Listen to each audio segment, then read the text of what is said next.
History repeats itself. इतिहास खुद को दोहराता है। ये चीजें मार्केट पे भी लागू होती हैं और ये हमें कौन बताता है?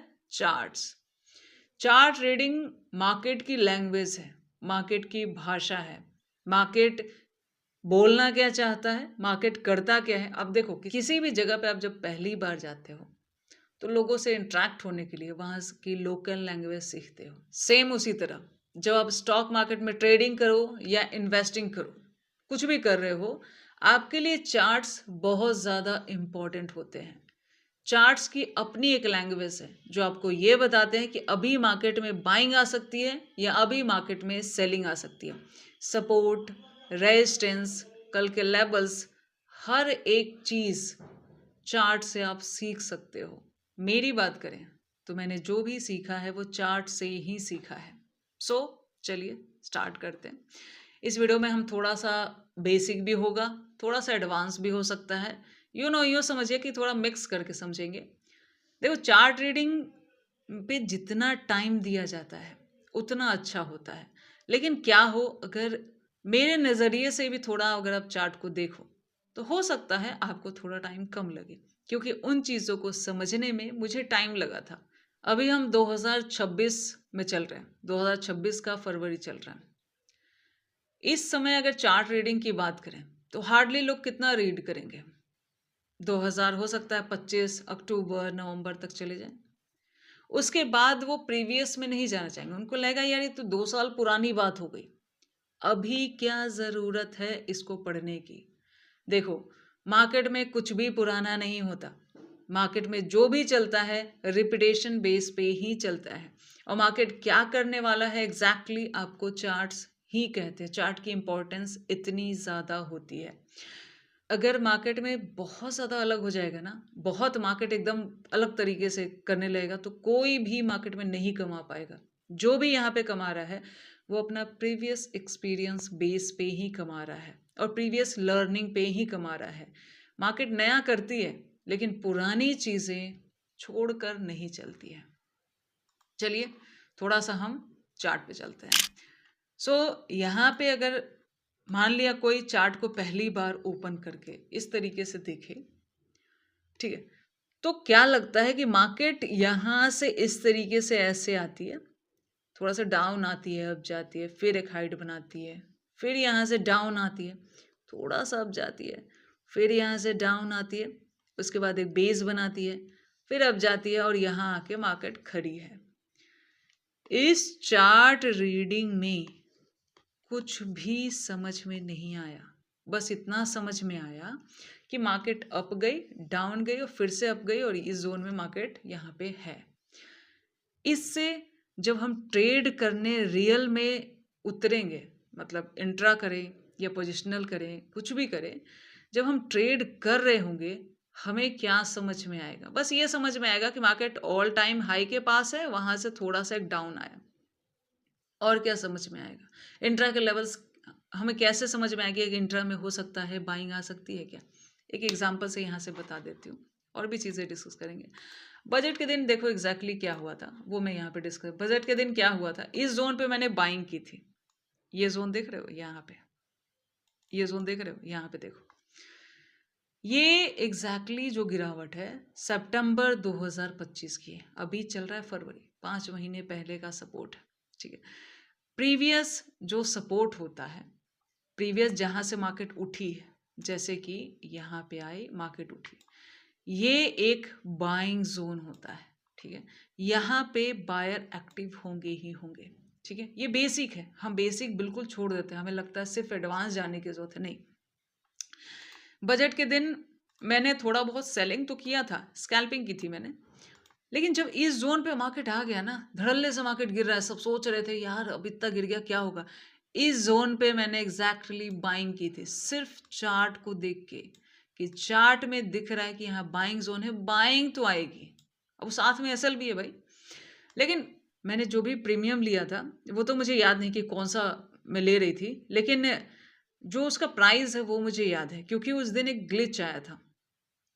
क्या हुआ था, इस जोन पे देखो, यहाँ पे एग्जैक्टली अब देखो बजट का दिन है, न्यूज़ चल रहा है, सब कुछ चल रहा है, लेकिन फिर भी मैं चार्ट के बेसिक्स फॉलो कर रही हूँ। क्या फॉलो कर रही हूँ कि यहाँ एक बाइंग जोन है तो इस जोन से बाइंग आनी चाहिए। ठीक है, एक विक देख रहे हो, बाइंग आई भी थी बजट के दिन, जब मार्केट गिरी थी अपसाइड गई थी। ठीक है, उसको छोटे चार्ट में डिस्कस कर लेंगे, और नहीं तो आप बजट डे वाला चार्ट जो संडे को 1 फरवरी था उस दिन आप जाके देख सकते हो, पता चल जाएगा। सो यहाँ से जब बाइंग आ रही थी, यहाँ जब सॉरी बाइंग नहीं, तो यहाँ जब मार्केट आती है ना एग्जैक्टली, तो इस चार्ट में मैं देखती हूँ कि यार ये तो एक डिमांड जोन है, यहाँ बायर एक्टिव होते हैं। ठीक है, मतलब बाइंग आई है, इतना सिंपल भाषा में समझिए कि यहाँ से पहले मार्केट को उठा के ऊपर ले जाएगा, यहाँ बाइंग आई है। ठीक है, अब यहाँ पे आएगा तो कुछ नहीं करेगा, ऐसा नहीं होगा। उस दिन एक प्रीमियम मैंने लिया था, वो 33 या 38 कुछ अमाउंट तक यहाँ आ गया था, मैंने एग्जीक्यूट किया, लेकिन ग्लिच की वजह से, जैसे ब्रोकर का ग्लिच होता है, ये 38 पे बाइंग नहीं हुआ, ये मुझे 62 पे मिला था और ये 90 तक गया था यहाँ पे। तो देखा जाए तो 62 से 90 वाला तो मुझे मिला था, बट ये वाला मुझसे छूट गया था, और इसमें मेरी गलती नहीं थी, ये गलती ब्रोकर की थी। ठीक है, और कभी कभी हो जाता है, बहुत ज़्यादा भीड़ रहती है, तो मैं क्या कहूँ, ऐसा हुआ था उस दिन। लेकिन एग्जैक्टली मैं कह रही हूँ कि इस जोन में मैंने बाइंग सिर्फ एक चीज़ देख के लगाई कि यहाँ से बाइंग आई है, मार्केट यहाँ तक आ चुका है, एक बाइंग आएगी। ठीक है, ये कैसे मुझे पता चला, जब प्रीवियस डे या मार्केट क्लोज में जब हम एनालाइज करते हैं प्रीवियस डे में, समझ आता है यार यहाँ एक सपोर्ट आ रहा है, तो उसको भी हम एक ड्रॉ करके जब ट्रेड कर रहे होते हैं तो हम रख देते हैं। ठीक है, कि इन केस यहाँ पे मार्केट आता है या मार्केट जब गिरावट कर रही होती है लाइव मार्केट में, तो भी फिर मैं एक बड़ा टाइम फ्रेम डे वाला ओपन करूंगी और देखूंगी कि कोई सपोर्ट है क्या जहाँ पे मार्केट आ रहा है, तो वहां से फिर हमें बाइंग या सेलिंग समझ आ रही है। ये मैं बता रही हूँ कि एक चार्ट को देखने समझने की वजह से मैंने यहाँ पे थोड़ा सा बाइंग लगाया था, ये एक लॉजिक समझ गए। इसका रीजन बस ये था कि चार्ट। अब ऐसे हम थोड़ा सा और चीजें समझ के देखते हैं। यहाँ पे देखो 19 अप्रैल 2024 का चार्ट है, यहाँ से बाइंग आती है 3 मार्च 2025, एक साल बाद। ठीक है, यहाँ बाइंग आती है 4 अप्रैल 2025, एक साल से भी ज़्यादा, यानी इसीलिए हमारा प्रीवियस डे एनालाइज करना ज़रूरी है। लाइव मार्केट में हम 5-10 मिनट का चार्ट लगा के बैठ जाते हैं, उसमें क्या दिखेगा, उसमें तो उसी दिन का, ये प्रीवियस डे का हो सकता है कुछ कैंडल्स दिख रहा, उसके अलावा कुछ दिख नहीं रहा होता एग्जैक्टली बड़ा टाइम फ्रेम, यानी जैसे मैं डे के टाइम फ्रेम पे अभी आपको बता रही हूँ। सिर्फ चार्ट रीडिंग के बहुत सारे फैक्टर हैं, एक एक करके हर चीज़ समझेंगे। पहले थोड़ा सा इसको देखने का नज़रिया एक ठीक कीजिए, धीरे धीरे चीज़ें समझिए, एक दिन में हर चीज़ क्लियर नहीं होगी, लेकिन एक एक दिन करके क्लियर हो जाएगी। ठीक है, सो 2024 मार्च है, मई है, अप्रैल है, जुलाई है, ये एक सपोर्ट है। 24 का सपोर्ट 25 में जाके काम करता है, कितनी बड़ी रैली करता है। मतलब एक तो ये बिग टाइम फ्रेम है, बिग टाइम फ्रेम का जो सपोर्ट है वो बड़ी रैलियां करवाता है। ये चीज हमें कौन बता रहा है, ये चीज हमें कौन बता रहा है, चार्ट बता रहा है। चार्ट कह रहा है कि भाई यहाँ डे के टाइम फ्रेम पे सपोर्ट में था, यहाँ पे बड़ी बड़ी रैली की है मैंने, और यहाँ भी देखा जाए तो एक सपोर्ट पे बार बार मिला था। लेकिन अगर कोई इसको 25 में भी ट्राई करे, तो देखो यहाँ पे जब बड़े टाइम फ्रेम का सपोर्ट आता है, लोग कहते हैं ना कि रैली हो जाती है, पता नहीं चलता, तो वहाँ पे रैली, एक तो ये होता है कि रैली होती है, दूसरा क्या होता है, अगर इसको थोड़ा सा बताते हो, इसको थोड़ा सा ऐसे बड़ा करके देखो तो क्या समझ आता है। देखो डे में ही बड़ा किया तो कितना बड़ा हो गया, अगर 5 मिनट में ले जाऊं तो ये सपोर्ट तो मैं ड्रॉ ही नहीं कर पाऊंगी।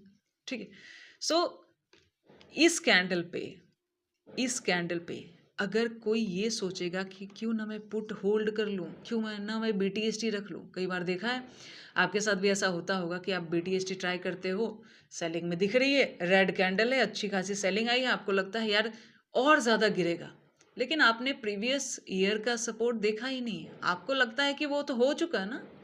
सो आप नहीं देखते, उसकी वजह से मार्केट ग्रीन चली जाती है, आपको लगता है यार सेलिंग के बाद अचानक बाइंग कैसे आ गई, कैसे आ गई। सो चार्ट ही कहता है कि भाई मैं सपोर्ट को रिस्पेक्ट करता हूं, अगर बड़े टाइम फ्रेम का सपोर्ट है तो आप बिल्कुल उसको डिनाई करके मत चलो। ठीक है, यहाँ पे भी देखो, ये जो दिन था बहुत बड़ा गैप डाउन हुआ था, जिस वजह से हुआ है गैप डाउन हुआ। गैप डाउन होने के बाद सबका दिमाग चला जाता है सेलिंग में, लेकिन चार्ट अगर ये ड्रॉ मैं करके रख लूं तो मुझे ये समझ आता है कि भाई यहाँ पे एक सपोर्ट है, वो भी कहाँ, बिग टाइम फ्रेम, डे के टाइम फ्रेम का। अब डे के टाइम फ्रेम का सपोर्ट है जिससे लास्ट ईयर कई बार मूव्स हुए हैं, इस बार मार्केट कुछ नहीं करेगा, ऐसा कैसे होगा? ठीक है, तो यहाँ पे इंट्रा में अगर बात करें तो मैं जल्दी और सेलिंग में नहीं जाऊंगी, क्योंकि सपोर्ट के पास मार्केट आ गई है, जिस वजह से आए, चाहे गैप डाउन में आए चाहे इंट्रा में आए, आ चुकी है ना। दूसरा, अगर नहीं समझ आएगा तो ट्रेड नहीं करूंगी, अगर करूंगी तो ये सोचूंगी मैं कि यार ये सपोर्ट है, हो सकता है कुछ बायर तो एक्टिव हो सकते हैं यहाँ पे, थोड़ा वेट कर लेते हैं। देखो, ट्रेडिंग में लॉस है, लॉस है, लॉस है। वाई, क्यों लॉस है? इस वाई को ढूंढो, इसी वाई में सारे सवालों के जवाब है। और ये वाई अलग अलग तरीके से ट्रेडिंग में धीरे धीरे ढूंढते रहोगे, एक एक सवाल का जवाब आपके सामने आके खड़ा हो जाता है। ठीक है, सो इस जोन में ये है कि मैंने बस एक सपोर्ट ड्रॉ किया तो एटलीस्ट मैं BTST ट्राई नहीं करूंगी। ठीक है, और इंट्रा में भी अगर ग्रीन जा रहा है तो मैं उस पर सरप्राइज नहीं करूंगी। 5 मिनट ओपन करो तो लगेगा यार रेड के बाद ग्रीन हो रहा है, लेकिन अगर मैं बिग टाइम फ्रेम का सपोर्ट ड्रॉ करूँ तो मुझे समझ में आएगा कि यार ये एक डिमांड जोन है, यहाँ बायर एक्टिव हुए हैं प्रीवियस, चाहे लास्ट ईयर ही क्यों ना एक्टिव हुआ हो, तो वहाँ पे कम से कम मुझे सेलिंग नहीं करनी है। ये कारण होता है कि इंट्रा में प्रीवियस, वैसे तो और भी बहुत सारे कारण होते हैं, लेकिन एक ये भी कारण होता है कि प्रीवियस जो नेगेटिव रहता है, ये बहुत बड़ा गैप डाउन के बाद भी मार्केट में अच्छी खासी ग्रीन कैंडल दिखाई देती है। एक चीज़ हमने ये समझी, और चीज़ें समझते हैं। देखो, जितना समझोगे उतना अच्छा है, धीरे धीरे समझोगे ज़्यादा अच्छा है। ठीक है, और शुरुआत में पैसे लगाने का बिल्कुल मत सोचो। अब एक और चीज़ दिखाती हूँ। यहाँ पे देखो, मैं, आप देख रहे होगे मैं लाइन नहीं रेक्टेंगुलर क्यों ड्रॉ कर रही हूँ। कारण ये होता है कि बिग टाइम फ्रेम का सपोर्ट कोई सिंगल लाइन नहीं होती है, उसको रिस्पेक्ट देना सीखो, थोड़ा सा ब्रॉड एरिया ड्रॉ करो, क्योंकि वो एग्जैक्ट लाइन पे कभी टच करेगा ऐसा कुछ भी नहीं होगा। सो यहाँ पे कुछ चीज़ें समझते हैं, यहाँ पे कुछ चीज़ें एक एक करके तोड़ तोड़ के समझो क्या समझ में आ रहा है। मार्केट यहाँ से अप गई, सपोर्ट एंड रेजिस्टेंस का बेसिक क्या है? मार्केट किसी सपोर्ट से ऊपर जाती है, वापस आती है, ये एक बाइंग जोन बनता है, फिर से यहाँ से एक रैली होती है। ठीक है, उसके बाद मार्केट अगर इस सपोर्ट को ब्रेक डाउन करती है, रीटेस्ट करती है, फिर से एक डाउन की रैली होती है। These are the basic. ठीक है, अब इसी को हम यहाँ पे चार्ट पे समझते हैं। मार्केट यहाँ से अपसाइड की एक रैली करती है, डाउन आती है। अब इंट्रा में देखो क्या हुआ है, डाउन आती है। अगर आप इस बिग टाइम फ्रेम के सपोर्ट को अपने चार्ट पे ड्रॉ कर, एक है कि मैं मार्केट ओपन किया, मैंने, मुझे कैंडल दिख रहा है, मैं ट्रेड कर रहा हूँ, ये कर रही हूँ। एक है कि मैं ये देख रही हूँ कि यहाँ पे एग्जैक्टली क्या हो रहा है, कोई सपोर्ट जोन है क्या? अचानक सोचो ना, अचानक एक रेड कैंडल के बाद एक ग्रीन कैंडल बन रही है। इंट्रा में बनने के बाद पता चलता है, तब तक हम लॉसेस कर देते हैं। हमारे दिमाग में क्या रहता है, ये प्रीवियस डे की रेड, ये सपोर्ट तो हम देखते ही नहीं है। अब आप कहेंगे कि ये तो हो चुका, यहाँ पे ये चीज हो चुका। देखो, हर चीज बार बार रिपीट होती है, आप अपनी गलतियां नहीं ऑब्जर्व कर रहे हो, नहीं सीख रहे हो, इसलिए आप बार बार सेम गलती किए जा रहे हो। ठीक है, अब उसके बाद जब ये रेजिस्टेंस ब्रेकडाउन होता है डे के टाइम फ्रेम पे, अचानक एक बिग रैली चल रही है, फिर मार्केट इसको रेजिस्टेंस लेती है और डाउन आती है। सपोर्ट एंड रेजिस्टेंस का बेसिक, जब कोई सपोर्ट ब्रेक डाउन होता है उसका रीटेस्ट होता है और डाउन में आता है। और देखो कितने कितने दिनों बाद है, ये कब का है, यहाँ पे आओगे सितंबर 2024, ब्रेकडाउन कब हुआ, अक्टूबर, यहाँ कब आया, दिसंबर 2024, सितंबर दिसंबर, 3 3 महीने पुराने सपोर्ट को भी आप इग्नोर नहीं कर सकते। सो यहाँ पे अगर मैं सिर्फ इस सपोर्ट को ड्रॉ करूँ तो ये जो कैंडल देख रहे हो ना, ये कैंडल ग्रीन अच्छी खासी जो ये कैंडल बनी है, या दूसरी ये जो कैंडल ग्रीन अच्छी खासी बनी है, इस जोन में अगर मुझे BTST प्लान करना हो, अगर मैं इंट्रा में देखूं कि यार ये बहुत अच्छी बाइंग आई है, बायर बहुत अच्छे हैं, ये तो बाद में बनता है, ठीक है। लेकिन फर्स्ट डे अगर ये ग्रीन वाली कैंडल मैं देखूं तो मुझे लगा यार पोजिशनल रख लेते हैं, अच्छी रैली हो सकती है।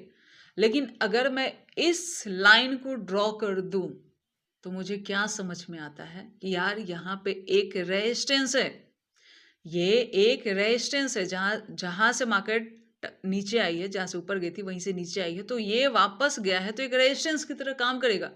मेरा काम है जब इसके ऊपर सपोर्ट बना ले तो फिर बीटीएसटी प्लान करेंगे। इन केस गैप डाउन हो गया तो पैसा है, मजाक थोड़ी है। सिर्फ कैंडल देख के या सिर्फ इंट्रा का ट्रेड देख के आप पोजिशनल प्लान नहीं कर सकते, पहली चीज। दूसरी चीज, यहाँ पे देखो एक ग्रीन कैंडल है और दूसरी यहाँ पे रेड है और यहाँ पे भी ग्रीन के बाद रेड है। इस ग्रीन कैंडल को हमें क्या लगता है, जब हम चार्ट खोलते हैं और प्रीवियस डे का चार्ट हमारे आगे होता है, जैसे मेरे साथ पहले होता था ऐसा, मैं सिर्फ ओपन करती थी और लगता था यार कल तो बड़ी अच्छी बाइंग आई है, आज इतनी अच्छी, मतलब अच्छी छोड़ो, छोटी सी सेलिंग क्यों आई, आज सेलिंग क्यों आई। प्रीवियस डे देखते हो जब बहुत अच्छी बाइंग चल रही हो तो आपसे छूट जाता है, तो अब नेक्स्ट डे प्लान करते हो कि मैं नेक्स्ट डे आज तो बाइंग करके रहूंगा, और ज़्यादातर लोग कर भी लेते हैं। ठीक है। सो अगर इस रेजिस्टेंस को कोई ड्रॉ कर ले तो वो जल्दी बाइंग में नहीं जाएगा, इस दिन भी अपना लॉस बचा लेगा, और ये जो ग्रीन के अगले दिन जो रेड बना इसमें भी इंट्रा में लॉस बचा लेगा, और पोजिशनल में भी नहीं जाएगा। तो दोनों जगह अपना लॉस आप सेव कर सकते हो। आपको मतलब इंट्रा में डाउन करना है करो, मत करो, लेकिन देखो ट्रेडिंग में ज़्यादा ट्रेड करना इंपॉर्टेंट नहीं है, सेफ जोन ढूंढना इंपॉर्टेंट है, कहाँ ट्रेड नहीं करना है वो समझना भी इंपॉर्टेंट है। सो यहाँ पे अगर मैं देखूँ तो ये दिखता है कि ये रेजिस्टेंस है, सो यहाँ पे हमें इंट्रा में बाइंग नहीं करनी और ना बीटीएसटी करनी, दो जगह से एसएल बचा। बाकी स्कैल्पिंग करनी है नहीं करनी है ये आपका पर्सनल डिसीजन है। और बात कर लेते हैं, ये तो काम किया, और देखो यहाँ पे हर जगह ये चीज़ है। इसको मैं थोड़ा ऊपर करती हूँ, देखो मैं क्या दिखाने की कोशिश कर रही हूँ एग्जैक्टली, इसको थोड़ा सा यहाँ लेके जाती हूँ। अब देखो हर एक चीज़ काम करती है, सपोर्ट रेजिस्टेंस भी, इसको एक सपोर्ट रेजिस्टेंस की तरह भी समझ सकते हो, चार्ट रीडिंग की तरह भी समझ सकते हो। हर चीज़ तो चार्ट में ही है ना, हर चीज़ तो चार्ट में ही है। सो यहाँ पे देखो, यहाँ से मार्केट डाउन आती है, डाउन आती है, तो ये एक है रेजिस्टेंस, कब का, 2024 मई का, 2024 मई का ये रेजिस्टेंस है। ठीक है। अब अगर मैं प्रीवियस इवनिंग में एनालाइज कर रही हूँ, मुझे समझ में आ रहा है यार 22,800 के आसपास एक रेजिस्टेंस है, पुराना है लेकिन है। ठीक है। अब यहाँ पे भी देख रहे हो, यहाँ पे देखो इस चार्ट को बड़ा करते हो, मैंने बस इस रेजिस्टेंस को यहाँ पे ड्रॉ किया है, सिर्फ इस रेजिस्टेंस को यहाँ तक ड्रॉ किया। अब इस चार्ट को देखो, थोड़ा सा बड़ा करते हैं, बड़ा करते हैं, यहाँ पे देखो एग्जैक्टली क्या हो रहा है। और भी बहुत सारे फैक्टर होते हैं, फिलहाल इसको समझिए। मार्केट सेलिंग में आती है, मार्केट सेलिंग में आती है। ठीक है। अब यहाँ पे जो 2 दिन नहीं लेते, कई बार देखते हो हम 2 दिन सेलिंग नहीं करते हैं, तो अचानक हमें तीसरे दिन लगता है आज 2 दिन से छूट रहा तो सेलिंग करनी है। तो यहाँ देख रहे हो मार्केट वीक बनाती है, ना इंट्रा में सेलिंग में नहीं गई, उसके बाद कॉल साइड में चली गई। आपको बहुत बार लगता होगा कि यार सेलिंग जा रहा था, मैं मार्केट में गया कि मार्केट कॉल साइड में चली गई। आपकी वजह से मार्केट नहीं गई, मार्केट अपने सपोर्ट रेजिस्टेंस अपने रूल्स फॉलो कर रही है, आपको बस उसको देखना नहीं आ रहा। अगर मुझे ये पता चल जाए यहाँ पे भी कि एक सपोर्ट है, तो इंट्रा में मैं सेलिंग प्लान नहीं करूंगी। दूसरा, इस दिन बीटीएसटी प्लान नहीं करूंगी। कई बार ऐसा होता है ना कि हम बीटीएसटी प्लान करते हैं और कॉल या पुट का रैली हो जाता है, सिमिलर चीज़। और यहाँ देख रहे हो 2024 की चीज़ 2025 में काम करती है। सो चार्ट्स कभी पुराने नहीं होते, और मार्केट में हर बार बहुत नया नहीं हो रहा होता, जो चल रहा है पुराना ही चल रहा है, बस उसको समझने की देर होती है। ठीक है। इंट्रा में भी देखोगे तो देखो इस तरह से आप सपोर्ट निकालना भी समझ सकते हो। यहाँ पे भी देखोगे, ये देखो जब किसी बिग टाइम फ्रेम के सपोर्ट पे मार्केट आती है घूम के, यहाँ देखो 2 दिन रेड है, लग रहा है सेलिंग है, बट इसको इग्नोर मत करो। बिगिनर को शुरुआत में ये चीज़ें समझ में नहीं आती है। ठीक है। सो देखो मार्केट बहुत ज़्यादा एडवांस नहीं है, हाँ, लेकिन कुछ अलग कर रही है, और अब इसको अगर इसमें ट्रेड करना है तो ये सब चीज़ें देख के संभल के चलना पड़ेगा। बाकी एसएल तो हर कंडीशन में जाते हैं। अब यहाँ पे देखो, यहाँ पे जैसे मैंने इस जोन में बीटीएसटी सिर्फ इसी लॉजिक से प्लान नहीं की। ये एक रेजिस्टेंस है, ये एक सपोर्ट है। अब वापस मार्केट यहाँ है, अब हो सकता है ये गैप अप कर दे या हो सकता है ये गैप डाउन कर दे, लेकिन चांसेस है बिग टाइम फ्रेम के अनुसार कि हो सकता है फ्लैट कर दे या थोड़ा सी ग्रीनरी दिखा रहे। ऐसे में क्या होगा, मेरा लॉस होगा। तो प्रीवियस एक्सपीरियंस और प्रीवियस चार्ट रीडिंग मुझे कहती है भाई मत रखो बीटीएसटी, इंट्रा में देखो। और इंट्रा में भी अब सेलिंग भी आई है तो भी इस सपोर्ट को हम इग्नोर नहीं करके चलते हैं। बहुत सारी चीज़ें होती है मार्केट में देखा जाए तो। और यहाँ पे भी देखो, यहाँ पे भी देखो, हर जगह मार्केट कहाँ से उठ रही है, कहाँ पे आ रही है एग्जैक्टली देखो।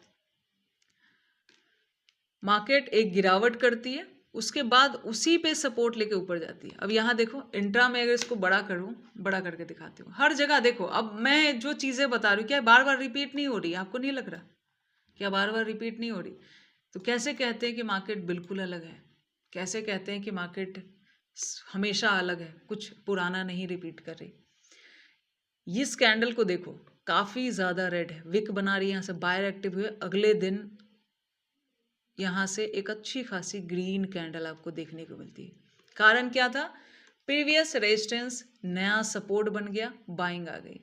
इसलिए सिर्फ प्रीवियस कैंडल या प्रीवियस गिरावट को देख के हम मार्केट में नहीं चल सकते। ये चीज़ मार्केट हमें कह रहा है, ये चीज़ चार्ट्स हमें कहते हैं। ठीक है, और कुछ चीज़ें यहाँ पे डिस्क्राइब कर देती हूँ मैं। एक चीज़ और समझने की यहाँ पे चार्ट में कोशिश कीजिएगा। ये एक रेजिस्टेंस है, ये एक रेजिस्टेंस है। जब मार्केट बहुत ज़्यादा बुलिशनेस से किसी भी रेजिस्टेंस को ब्रेकआउट करती है, उसके बाद सबको इस कैंडल को देख के लगेगा यार अब मार्केट में बहुत अच्छी बाइंग आने वाली। कुछ लोग पोजिशनर रख लेंगे, कुछ लोग इंट्रा में भी इस रिग्रेट में ट्रेड कॉल साइड के लेते जाएंगे और 3 दिन में अपना सारा पैसा गवा देंगे। ठीक है, और कुछ लोग इस ब्रेकआउट के ऊपर जाते हैं, उनको लगेगा कि अरे नहीं बाइंग आने वाली। देखो प्रॉपर प्राइजेक्शन ये होता है।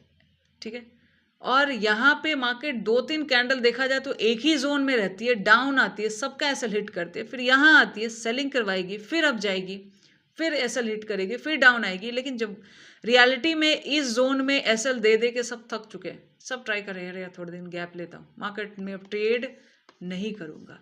जब आप प्लान करते हो, एसएल दे दे के थक जाते हो, फिर मार्केट क्या ही रैली करती है और आपसे फिर से मिस हो जाती है। थोड़ा सा अब ये चार्ट हमें क्या कह रहा है? ये चार्ट कह रहा है कि जब यहाँ से बायर को उड़ाया जा रहा है, सेलर को उड़ाया जा रहा है, फिर से बायर को हटाया जा रहा है, फिर से यहाँ से एसएल हंटिंग हो रही है, तो मतलब ये है कि मार्केट अब दोबारा देखो, यहाँ पे समझो इस जोन में जिसने भी लॉस किया, क्या यहाँ पे उसकी हिम्मत होगी कि इस कैंडल पे बाइंग करे? नहीं होगी ना। तब मार्केट बहुत अच्छी कैंडल बनाएगा।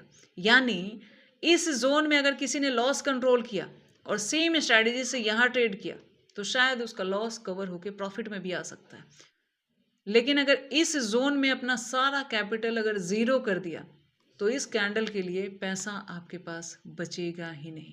ठीक है, इसीलिए ट्रेडिंग में कहते हैं कि मार्केट चीज़ें वही करती है, लेकिन सबको पहले जैसे इस जोन, एक जोन में ये समझो ना कि अगर ट्रेडर को सबको हटा रही है, सबका एसएल हिट कर रही है, तो मतलब उस जोन में फिर कुछ बड़ा होने वाला है। जैसे कि ये कैंडल देख रहे हो, कितनी बड़ी कैंडल और कितनी बुलिश, और इंट्रा में कितना अच्छा मूव मार्केट ने किया। ये चीज़ कौन कह रहा है? चार्ट। मतलब एक का एसएल हिट और उसी जोन से जब सब हिम्मत हार गए, बोले इस जोन में अब ट्रेड नहीं करना, तो वापस मार्केट उसी जोन से बाइंग करती है। बाकी देखा जाए तो चार्ट रीडिंग में और भी बहुत सारी चीज़ें हैं, बहुत सारी चीज़ें हैं। जितना टाइम दोगे, जितना समझोगे, हो सकता है मुझसे भी ज़्यादा बेहतर समझ पाओ। यहाँ एक फैक्टर हमने डिस्कस करने की कोशिश की है। वैसे देखो कि क्या वो चीज़ें काम करती है एग्जैक्टली चार्ट पे। चाहे आप किसी की भी वीडियो देखो, कुछ भी समझो, उसको खुद से उस चीज़ को पकड़ के चार्ट पे रीड करके देखो, क्या वो चीज़ें काम कर रही है?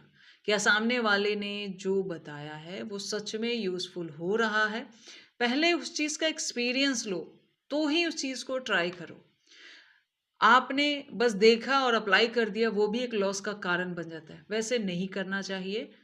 ये वीडियो सिर्फ लर्निंग पर्पस के लिए बनाई जाती है। अगर आप इससे सीख पा रहे हो, सीख के आप उसको अप्लाई कर रहे हो, या सीखने का क्या मतलब होता है कि मैंने एक चीज़ देखी, मैंने उसको लाइव मार्केट में अप्लाई किया, देखा कि हाँ ये चीज़ काम कर रही है, ऐसे ऐसे काम कर रही है, तो फिर मैं उसको रियल मार्केट में ट्राई कर रहा हूँ। वैसे चीज़ें काम करती है। ऐसा नहीं कि आज देखा और कल अप्लाई कर दिया, कल ही एक ही दिन में मास्टर बन गए, नहीं। चीज़ें सीखने में टाइम नहीं लगता। मार्केट में चीज़ें सीखने में टाइम नहीं लगता है, उसका एक्सपीरियंस लेने में टाइम लगता है। जैसे मान लिया किसी ने पहली बार कार चलाना सीखा, कार पे बैठा, उसको एक दिन में पता चल जाएगा कि ये रेस है, ये ब्रेक है, ये क्लच है, ये गियर है, यहाँ से की ऑन करते हैं, एक एक चीज़ पता चल जाएगा। लेकिन एक दिन में वो चलाना नहीं सीखेगा, उसको उस चीज़ का एक्सपीरियंस लेने में टाइम लगता है। सिमिलर चीज़ मार्केट में भी होती है। और भी कुछ चीज़ें हम बाद में डिस्कस करेंगे। अगर ट्रेडिंग करना चाहते हो, ट्रेडिंग में सस्टेन करना चाहते हो, ग्रो की मैं बात नहीं कर रही, पहले ज़िंदा तो रहना सीख लो। ट्रेडिंग में सस्टेन करना चाहते हो तो मेहनत को अवॉइड करके नहीं चल सकते, चीज़ें लर्न करनी पड़ेगी, सीखनी पड़ेगी। सिर्फ प्रॉफिट और लॉस देखने से काम नहीं चलता है। तो फिलहाल इस वीडियो को यहीं पे बंद करते हैं। मेहनत करते रहो, खूब मेहनत करो, खूब कमाओ, बढ़िया से ग्रो करो। All the best. इस वीडियो को यहीं पे बंद करते हैं।